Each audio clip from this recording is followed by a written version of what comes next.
आप देख रहे हैं GR भारत न्यूज बड़ी खबर के साथ। आनंद मोहन और चिराग पासवान में बयानबाजी जारी है।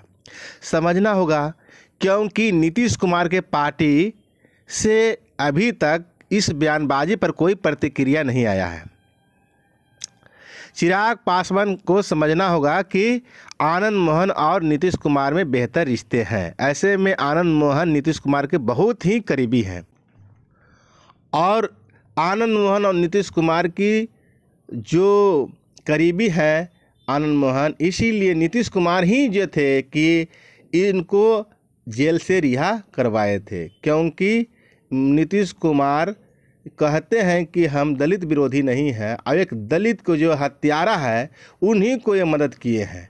तो अब जो चेतन आनंद हैं वो दलित पे बार क्यों कर रहे हैं? क्योंकि मुख्यमंत्री के ही इशारे पर ये सारे काम हो रहा है। चिराग पासवान को समझना होगा, चिराग पासवान नीतीश कुमार के जो विधानसभा में डैमेज किए थे उसका बदला अभी तक नीतीश कुमार ले रहे हैं। क्योंकि पहले तो उनका चाचा को पार्टी से बेदखल करवाया चाचा से, और दूसरी बात है कि आज चाचा को बेदखल करवा रहे हैं, कल चिराग पासवान को बेदखल करवा देंगे। तो चिराग पासवान को समझना होगा क्योंकि आनंद मोहन इनके करीबी हैं और आनंद मोहन से बार टू बार करवा रहे हैं।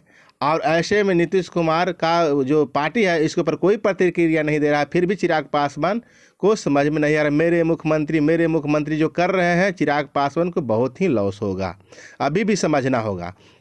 और जो कहते हैं आनंद मोहन कि हम दलित के हितमय में बोले हैं, ये क्या दलित के हितमय में बोलेंगे? क्योंकि एक दलित को अपराधी जो दलित को हत्या कर दे वो दलित के बारे में क्या जानेंगे? कहते हैं कि हम शुभचिंतक हैं जीतन राम मांझी के, कि पासवान वहाँ नहीं गए।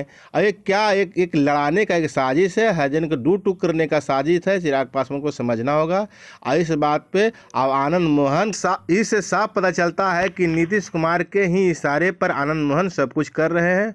और उनका बेटा चेतन आनंद भी जो बयानबाजी कर रहे हैं वो इन्हीं का इशारा से कर रहे हैं, क्योंकि वो दोनों बाप बेटा, एक जो चेतन आनंद है वो तो खुद आरजेडी से जो दल बदलू करके आए हैं और ये हैं से दलित विरोधी हैं। तो बताइए कैसे ये दलित के बारे में सोच सकते हैं, जब यहाँ पे जीतन राम मांझी कह चुके हैं कि चिराग पासवान मेरे साथ था। और उनके बहू खुद दीपा मांझी कह चुकी है कि हमको फ़ोन से बात करते रहे चिराग भैया, और उनसे बात हुई है। जब उन लोग के एतराज़ नहीं है, पार्टी में एतराज़ नहीं है, तो चिराग पासवान को समझना होगा कि कहाँ से क्या हो रहा है।